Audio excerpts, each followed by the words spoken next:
திரிஷாவிட்டிருந்து முதல்ல வெளியே வந்தால் தான் முதல்ல எல்லாமே நடக்க முடியும்.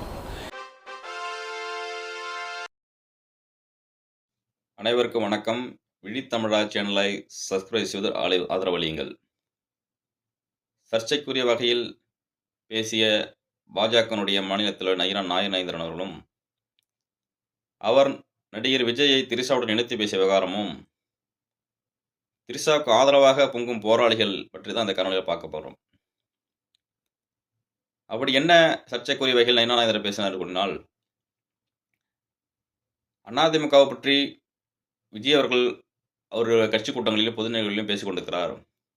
எம்ஜிஆர் ஆரம்பித்த அதிமுகவை தான் எடப்பாடி வச்சிருக்காரு, அதே போல் அண்ணா ஆரம்பித்த திமுகவை தான் ஸ்டாலின் வச்சிருக்காரு. என்னை போல தனிச்சையாக அரசியல் கட்சி ஆரம்பித்து அவங்களால தேர்தலில் போட்டியிட முடியுமான்னு ஊழல் சக்தி இது போன்ற செயல்களை சுட்டிக்காட்டி உங்களை விமர்சிக்கிறேன் என்று கேட்கும்போது தான் நயினார் நாகேந்திரன் அவர்கள் அவர் குடும்பத்தையும் சரியாக பார்க்க மாட்டாரு, முதல்ல வீட்டை விட்டு வெளியே வரணும், திரிஷா விட்டு வெளியே வரணும்னு சொல்லும்பொழுது அது பெரிய சர்ச்சைக்குரியதாக ஆகிறது.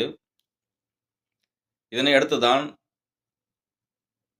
அவர் மீது அனைத்து இதர தரப்பினரும் கடும் கண்டனத்தையும் எச்சரிக்கை மன்னிப்பு கேட்க வேண்டெல்லாம் சொல்கிறார்கள். இதனைத் தொடர்ந்து முக்கியமாக தவகனுடைய வக்கீல் அவர் மீது வழக்கு போடுகிறார்கள். அவர் மீது மட்டுமல்லாமல் சாட்டை மீது வழக்கு போடுகிறார்கள். எங்கள் தலைவரை இப்படி திரிஷாவோடு இணைத்து பேசுவது கண்டனத்துக்குரியது, அதனால் அவர் மீது நான் வழக்கு போடுகிறோம் அப்படின்னு சொல்லிட்டு அங்கே போடுறாங்க. சாட்டை மீது எதுக்கு வழக்கு போடுறான்னு சொன்னாங்கன்னாக்க, இந்த நயினார் நாகேந்திரை பேசக்கூடிய கேள்வி இருக்கிற அருகதை இந்த தேவைக்க பொறுக்கிகளுக்கு இருக்கிறதா என்றும், உங்களுக்கு அருகதை இருக்குதா என்றும் பேசுகிறார். இதனால் அந்த வக்கீல் சொல்கிறாரு, ஆனால் சாட்டை துறைமுகன் இது போன்று பெண்ணை தனிப்பட்ட வாழ்க்கையில் பேசுவது கண்டனத்துக்கு உரியது, அது ஏற்கக்கூடாதது தான்.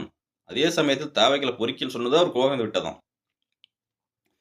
இதே வேலையை திமுக செய்கின்ற வேலையை அதே வேலையை தான் இந்த டிவிகளுடைய கட்சியினர்களையும் தொடர்ந்து ஆபாசங்களையும் அருவருக்கத்தவர்களையும் தொடர்ந்து பேசிக் கொண்டிருக்கிறீர்கள். உங்கள் செயல்பாடு மிக கேவலமாக இருக்கிறது, தற்கொலை கூட்டங்களும் மூளையற்ற கூட்டங்களும் இருக்கிறது, கருத்தியல் ரீதியாக எதிர்கொள்ள உங்களுக்கும் தகுதி இல்லை. அந்த திராணி தான் அவர் சொல்கிறார். உங்களெல்லாம் பார்த்தீங்கன்னா இந்த சமூக வலைதளங்கள்லாம் பார்த்தீங்கன்னா மிக மிக திமுகவை விட மிஞ்சி விட்டீர்கள், அந்தளவுக்கு கேவலமான ஒரு செய்திகளை போடுகின்றார். அதுக்குன்னே டிவிக்கு மாநாடு, டிவிக்கு விஜய், டிவிக்கு இப்படின்னு குரூப் நிறைய வச்சுக்கிட்டு தொடர்ந்து சீமானை இழிவுபடுத்தப்படுவது, சாட்டை இழிவுபடுத்தப்படுவது, இது போன்ற மிக மட்டமான வேலை செய்து கொண்டிருக்கிறது இந்த டிவிக்கு கொண்டு தான். நீங்களாம் பேச தகுதி இருக்கிறதா என்பதை அவர் கேள்வி கேட்டுக்கிறார். அது மட்டும் இல்லாமல் இந்த வக்கீல் பேசுகிறார், சின்ன புள்ளத்தனமாக இருக்கிறது. ஒரு அரசியல் கருத்துக்களை விமர்சனம் எதிர்கொள்ள முடியாதவர்கள் தான் நாங்கள் சாட்டை மீது வழக்கு போடுகிறோம். அவர் 10க்கு 10 ரூமில் உட்கார்ந்து கொண்டு இன்னொன்னாலும் பேசலன்று எங்கள் தலைவர் இழிவுபடுத்தி பேசுகிறார், எங்களை அப்படி பேசுகிறார் அப்படின்னு பேசுகிறார். எப்படி அவர் எங்களை தற்கொலைன்னு சொல்லலாம்? நான் ஒரு வக்கீல் பதிச்சுக்கிறேன், என்ன தற்கொலையை சொல்லலாம் அப்படின்னு கேட்குறாரு. இந்த வக்கீல் ஒரு வக்கீல் மாதிரியே தெரியலைங்க. அவர் பேச்சு செயலாற்றலாம் வக்கீல் மாதிரியே தெரியல. தற்கொலை என்று சொன்னால் அந்த கட்சியிலேயே பயணிக்கக்கூடிய தற்கொலைத்தனமான முட்டாள்தனமான செயல்கூடியவர்கள் தான் அந்த கேள்வி எழுப்புகிறோம். ஒட்டுமொத்த கட்சியினுடையும் கேட்கவில்லை. நாளைக்கு ஒருத்தர் பேசுவார், ஐயா நான் டாக்டர் படிச்சிருக்கேன் ஐயா, நான் ஊசி பார்க்குறேன், பேஷண்ட்லாம் பார்க்க எத்தனை உயிரை காப்பாற்றிருக்கேன் ஐயா, நான் படிக்காமலே பார்த்துருக்கேன், தற்கொலையா நாங்கள் ஐயா அப்படின்னு ஒருத்தர் கேள்வி கேட்பார். நாளைக்கு நாங்கள் ஐயா பல விதமான கட்டிடங்கள் கட்டியிருக்கேங்க ஐயா, நான் ஒரு இன்ஜினியருங்க ஐயா, எத்தனை பல சிறந்த வீடுலாம் கட்டியிருக்கேங்க ஐயா, நான் இன்ஜினியர் ஐயா, என்னைய போய் இப்படி தற்கொலை சொல்லலாம், தற்கொலையாக இருந்தால் இப்படி கட்ட முடியுமா, சிறப்பாக அமைக்க முடியுமா ஐயா அப்படின்னு நாளைக்கு கேட்பாரு. இது இப்போ நாளைக்கு ஒரு ஆசிரியர் கேட்பாரு, நான் நல்லா இவ்வளோ எத்தனை மாணவர்களை உருவாக்கியிருக்கேன், சிறந்த கல்வியாளர் உருவாக்கிறேன், என்னால் படித்தவங்க எவ்வளோ டாக்டர், இன்ஜினியர், பெரியவர் பதவியெல்லாம் இருக்கிறாங்க, நானும் இந்த விஜய் கட்சி தான் பயணிக்கிறேன், நான் தற்கொலையா அப்படின்னு கேட்பாங்களா? யாராச்சும் யாரும் கேட்க மாட்டாங்க. அப்படி கேட்டாங்கன்னா அவதான் முட்டாள்தானம். தற்கொலைத்தனமான செயல்களை செயல்பவர்கள் தான் இந்த கேள்வி வைக்கிறவங்க அதுதான் மக்கள் அந்த 10 ரூம் சொல்லி கொண்டு இருக்கீங்களே, 10 ரூம் வெளியே மக்களை சந்திக்க முடியாத விஜய் அவர்கள் அங்கே கேள்வி கேளுங்க, போயிட்டு 10 ரூமா பங்களா ரூமான்னு கேளுங்க. விமர்சனம் எதிர்கொள்ள முடியாதவர்கள்லாம் கட்சியில் ஆட்சியில் இருக்கிறவங்க அது ஒரு வழக்கு போட்டுருங்க. இவருக்கு என்ன காண்டுன்னு சொன்னீங்கன்னாக்கா, அந்த லெப்ட் மார்ட்டின் மீது வழக்கு போட்டு விட்டாங்க. சரி நம்மளும் ஏதாச்சும் ஒரு வழக்கு போடுவோன்ட்டு வழக்கு தீட்டு வந்துட்டாங்க, வேற ஒன்றும் கிடையாது. இதெல்லாம் வழக்கு போட்டால் கூட என்ன சின்ன பழத்தனமான என்னை திட்டுவிட்டான் அடிச்சுட்டான்னு சொல்கிறான்னு கூட வக்கீலே பார்ப்பார், ஜட்ஜி பார்த்தா என்ன அது வழக்கு அப்படின்னு பார்ப்பாங்க. இந்த விஷயத்தில் பார்த்தீங்கன்னாக்கா நயினார் நாகேந்திரன் பேசிவிட்டாராம். நயினார் நாகேந்திரன் பேசிவிட்டார் என்பதற்காக திரிஷாவின் பெருந்தன்மை பார்த்தீங்களா, திரிஷா உண்மையிலே பெருந்தன்மை ஏற்றுக்கொள்ள வேண்டும். ஏன்னு கேட்டிங்கனாக்கா, அவராக சித்தரிக்கிறார்கள் என்று ஒரு குற்றச்சாட்டை வைத்து பேசவில்லை அவங்க. தனிப்பட்ட வாழ்க்கை பேசக்கூடாதுன்னு சொல்லியிருக்கிறாங்க. அது சரியான கருத்து தான். அவங்க வந்து அவங்க தொடர்பு இருக்கிறத ஒப்புக் கொடுக்குறாங்க. நம்ம அதுக்குள்ள உள்ள போக வேண்டிய தேவையில்ல. அதான் சமூக அரசியலில் அவர் எப்படி பங்களிப்பை தான் பார்க்க வேண்டும் சொல்லுகிறோம்னு விமர்சனம் வைக்கிறோம். ஆனா அரசியலுக்கும் விமர்ச அதுக்கான தகுதியான ஆளு விஜய் இல்ல என்பது நமக்கு கண்கூடா தெரியும். அத வந்து விஜய் திரிஷா அவர்களே ஒப்புக்கொண்டு விட்டார்கள். சரிங்களா? நான் அதில தொடர்பு இல்லன்னு சொல்ல கட்சியில நிர்வாகம் கிடையாது, உறுப்பினர்கள் எதுவுமே கிடையாது, எனக்கு சம்மந்தமே கிடையாதுன்னு சொல்ற திரிஷா அவர்கள், எனக்கு அவர் விஜய்க்கு தொடர்பு இல்லன்னு சொல்லவில்லை. பொது வாழ்க்கை பத்தி பேசாத சொல்லியிருக்காங்க. அது பெருந்தன்மையை நம்ம போற்ற வேண்டும். சீமான் அவர்கள் எங்கேயாவது ஒரு பேட்டியில வந்து இவரு இந்த ஓவர் ஸ்பீட்ல பேசிட்டேன், தெரியாம பேசிட்டேன், தவறுதலா சொல்லியிருக்காரா? இல்ல. என்ன பேச வேண்டும் போதே நிதானிச்சு தான் பேசுவாரு. அப்படியே கேள்வி கேட்டாலும் அதுக்கான விளக்கங்களையும் கொடுப்பார். ஆனால் மற்றவர்கள் எல்லாம் பிடிக்காதவர்கள் எல்லாம் தவறாக விமர்சனம் செய்து கட் பண்ணி போட்டு இவர் இப்படி எதிராக பேசிட்டார் என்று திரிப்பவர்கள். அவர் ஒருபோதும் சீமானவர் பின்வாங்குவதில்லை. அதற்கான விளக்கத்தை கொடுப்பார். இவர்களை போன்று தவறாக ஒரு சொல்லிவிட்டு அந்த கெட்ட பெயரை உண்டாக்கிவிட்டு பிறகு நான் வருந்துகிறேன் என்ற பேச்சுக்கு நாம் தமிழ் சீமானவர் இல்லை. இதுவரைக்கும் இல்லை. உங்களுடைய ரசிகர் கூட்டம் செய்கின்றது. ஒருத்தன் சொல்கிறான், எங்கள் அம்மாவை அச்சு போட்டு தான் வந்துட்டேன், கூட்டத்தை பார்க்க வந்துட்டாங்குது. ஒரு பொண்ணு சொல்லுது, எங்கள் 1.5 வயசு குழந்தையெல்லாம் பார்க்கலங்க, நான் வீட்டில் விட்டுட்டு வந்துட்டேங்குது. ஒரு பொண்ணு கடவுளை மாரிங்குது. இதுக்கு முன்னாடியே விஜய் தான் பிடிக்கும் எங்களுக்கு, புருஷனோட பிடிக்காதுங்குது. ஒரு பொண்ணு என்ன சொல்லுது, எங்கள் செத்தாலும் வந்து விஜய் கோவிலில் போடும்போது விஜய் போட்டால் மூடுங்கிறது. இப்படிப்பட்ட கூட்டத்தை, ஒரு கேவலமான கூட்டத்தை உருவாக்கி இருக்கிறது தற்கூரியத்தனங்கிறது. நீங்களாம் பேசுவதற்கு தகுதியான ஆளா என்பதை நீங்கள் சிந்தித்துக்கு பார்க்க வேண்டும். விமர்சனம் பேசுகிற விமர்சனம் மற்ற கத்தி வைக்கிறான், அந்த விமர்சனத்தை கேள்வி வைக்கிற அருகதை டிவிக்கு இருக்கிறதா என்பதுக்கு தான் சாட்டை தரும் கேள்வி எழுப்புகிறது. சரி, இந்த வகையில் தான் பொங்கும் போராளிகள் திரிஷாவுக்கு ஆதரவாக எப்படி போகலாம்ன்ட்டு ஜோதிமணி காங்கிரஸ் பேசுகிறாங்க. ஜோதிமணி இருக்காங்கல்ல, அவங்க பேசுகிறாங்க, பொது வாழ்வில் இருக்கக்கூடிய விஜய் அவர்களை கருத்தில் ரீதியாக அரசியல் ரீதியோடு விமர்சிக்க முடியாமல் தனிப்பட்ட முறையில் அவருடைய திரிஷாவோட பெண்ணெடுத்து பேசுவதா? ஒரு பெண்ணை தான் பேச வேண்டுமா? ஒரு பெண்ணை உடலவாக ஆபாசம் பார்க்குற மனநிலை தான் இருக்கிறீங்களா? இதுதான் ஆர்எஸ்எஸ், இதுதான் அதனுடைய நயனா நாயகருடைய மனநிலை. அவர் பொதுமொழி மன்னிப்பு கேட்க வேண்டும் அப்படின்னா பொங்குறாங்க. இவங்க மட்டுமா பொங்குறாங்க? கைமொழி சொல்கிறாங்கள, ஒரு ஒரு பொதுவெளி ஒரு தலைவரை விமர்சிக்கணும்னா கூட அதுக்கும் பெண்ணை தான் பயன்படுத்த மாதிரிங்களா? அறுவத்தக்கதாக இருக்குது. அதுவும் ஆர்எஸ்எஸ் தந்தக்கூடிய அப்படின்னு அவங்களும் கழிவுபடுறாங்க. எல்லாம் ஒரே லிங்க் பாருங்க. ஒருத்தவங்க சொல்கிறானா அதே மாதிரி ஆர்எஸ் பாஜக அதே தான் மனநிலை. திண்டுக்கல் யூனியன் பொங்குறாரு. ஒரு கலைஞரை இழிவுபடுத்தலாமா? எப்படி திண்டுக்கல் லியோனி சொல்கிறார்.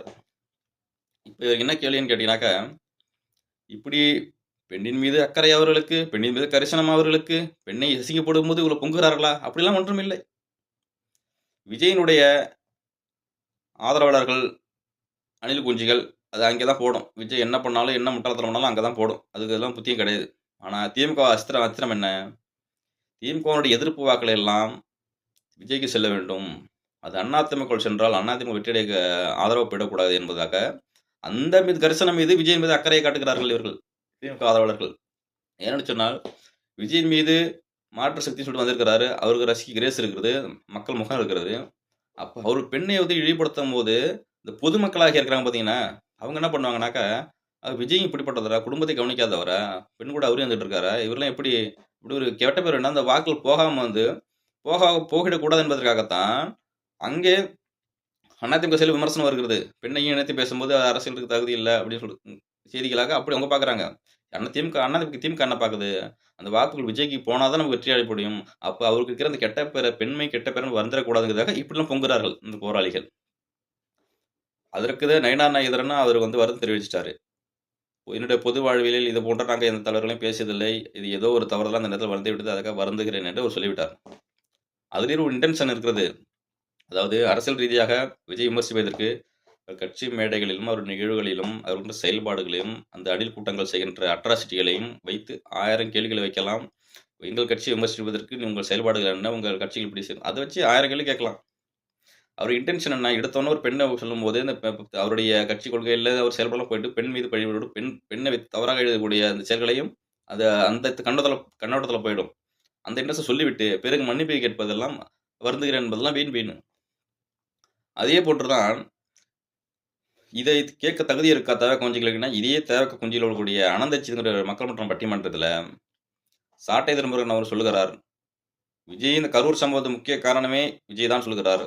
தன்னுடைய சுய சந்தோஷத்துக்காகவும் கூட்டத்தை காட்டுவோம் என்பதற்காக நேரத்தை காலதாமதப்படுத்தி நெரிசலை உண்டாக்கி அதுக்கு முக்கிய குற்றவாளியாக இருக்கக்கூடிய விஜய் தான் இது போல கூட்டத்தை காட்டுவதற்காக தான் ரோடு ஷோ மக்கள் எங்களுக்கு ஒரு ஆதரவு திரளை அலை இருப்பது காட்டுவதற்காக செய்கிறான்னு சொல்லிட்டு குற்றம் சாட்டும் போது அனஜித் சொல்கிற உடனே நீங்களும் வலசரவாக்கத்தில் கூட்டம் சேர்ந்து இதுக்கு தானா கூட்டத்தை நீங்கள் தான் காட்டினீங்க இதுக்கு தான் காட்டினீங்களா அப்படின்னு சொல்லும்போது தான் சாட்டை நீங்கள் தனிப்பட்ட வகையில் போனீங்கன்னு சொன்னால் உங்களை தண்டவாளம் வேறும் என்றும் கண்டிக்கிறார். அப்போ நெறியாளரும் அசோகா அவர்களும் கண்டிக்கிறார்கள். அதான் அப்போ எவ்வளோ இன்டென்ஷன் என்ன உங்களுக்கு? அப்பவும் நீங்கள் சீமானை வந்து அந்த பெண்ணுடன் இருக்கிறது தொடர்பு இருக்கிறதாக நீங்கள் கட்டமைக்க முயற்சி படுகிறீர்கள். அங்கேயே தொடர்ந்து ஒரு பெண்ணு அது பல பிறகுகளை ஏமாத்திருக்கு தெரியும் நமக்கு. தொடர்ந்து அரசியல் ரீதியாக பின்புலம் வைத்துக்கொண்டு சீமானை கட்சியின் வளர்ச்சி அடைவதை தடுக்குவதற்காக தொடர்ந்து இது போன்ற செயல்களை தொடர்ந்து இந்த தேர்தல் காலகட்டங்களில் இழிவுபடுத்தி செய்கின்ற ஆதங்கத்தில் தான் நாம் தமிழுடைய விசுவாசிகளும் தமிழ் தொண்டர்களும் தொடர்ந்து அங்கே கூட்டம் கூடினார்கள். அது அக்கறையில். ஏன் அதுவும் இதுவும் ஒன்றா? சொல்லுங்க. அப்போ உங்கள் இன்ட்ரெஸ்ட் என்ன? கண் கூட்டங்களும் நீங்களும் அதே ஒரு செயலை இன்ட்ரெஸ்ட் நோக்கம் வைக்கிறீங்க பார்த்தீங்களா? அதே வேலை தான் அங்கே நயினார் சொல்கிறார். திராவிட கட்சியிலும் இதே போன்று தான் செய்யும்.